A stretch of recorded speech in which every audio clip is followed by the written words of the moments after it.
បើសិនបងប្អូនមកលេងក្នុងខេត្តរតនគិរីក៏មកលេងក្រុងបានលុងខ្ញុំរៀបខមមិនថាទឹកជ្រោះអូសាន់ឡែឬក៏ទឹកជ្រោះ7ជាន់ជាទឹកជ្រោះដែលស្អាតជាងគេអញ្ចឹងថ្ងៃនេះខ្ញុំនាំអារម្មណ៍បងប្អូនទៅលេងទឹកជ្រោះអូសាន់ឡែខេត្តវស្សាតើផ្លូវពិបាកយ៉ាងម៉េចឬក៏សកម្មភាពពួកខ្ញុំយ៉ាងម៉េចតោះទស្សនាវីដេអូខ្ញុំពីដើមដល់ចប់ទាំងអស់គ្នាមុននឹងចេញដំណើរខ្ញុំក៏បានចាក់សាំងនៅផ្សារទំនើបស៊ីត្រាហើយពេលហ្នឹងពួកខ្ញុំទៅតែ2នាក់ចេញពីខេត្តតែ2នាក់ពីម៉ូតូដល់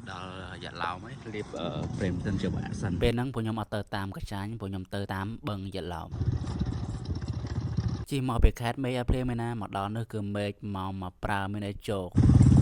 អូភ្លៀងបាត់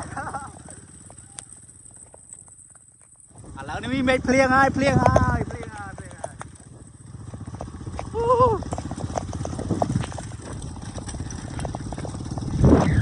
អត់តន់មកដល់ក៏មានអារម្មណ៍ថា fresh បាត់ហើយសារផ្លូវវាជិះមកគឺត្រជាក់ស្រួលមែនទែនមេឃរោភ្លៀងតិចៗហើយក៏ផ្លូវមួយចំនួនគេចាប់ផ្ដើមឈូសបដាអញ្ចឹងអ្នកដែលចង់ទៅគឺផ្លូវគឺរៀងគូសំឥឡូវនេះយើងបានមកដល់3ស្រុកឯងគឺ3ស្រុកយើងដើរហួសកាត់ឯងឥឡូវចិត្តដល់ឯងខាងក្រោយនឹងទឹកឈូស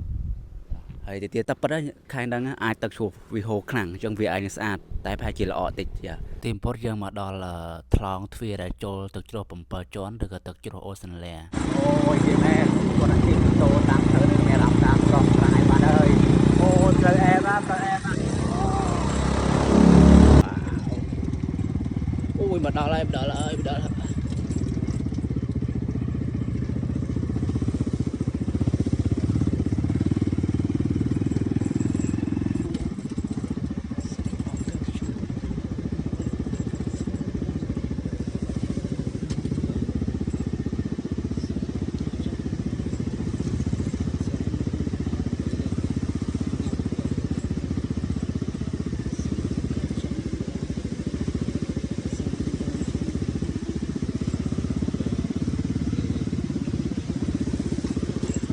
ឥឡូវនេះបានមកដល់ទឹកជ្រោះអូសាន់ឡែឬក៏3ស្រុកអូយទឹកខែហ្នឹងគឺខ្លាំងមែនទេបងប្អូនតែវាល្អតិចហើយផ្លូវជិះមកអូមែនអ្នកដែលចិត្តជិះម៉ូតូដូចពួកខ្ញុំហ្នឹងអូឈៀលស្លាប់ហើយពេលទៀតហើយបើខ្ញុំទៅលើកមុននេះពិបាកតិចអានេះផ្លូវរៀងស្រួលតិចតែថាកន្លែងខ្លះគេឈូសអីចឹងអាហ្នឹងលក់មិនបងអានេះត្រូវជាខែមកដល់3,500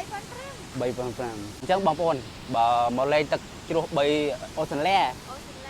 អញ្ចឹងបងប្អូនក៏មានគេលក់អីដែរមានលក់បុកល្ហុងបាយតំណាបអីជាច្រើនទៀតអញ្ចឹងបងប្អូនចាំមកអាចមកបានហើយផ្លូវវាគ្រាន់បើជាងលើកមុនទឹកខែហ្នឹងគឺខ្លាំងមែនទេបងប្អូនខ្លាំងមែនទេបងប្អូនមើលយ៉ាបងប្អូនមើលនៅក្រោយ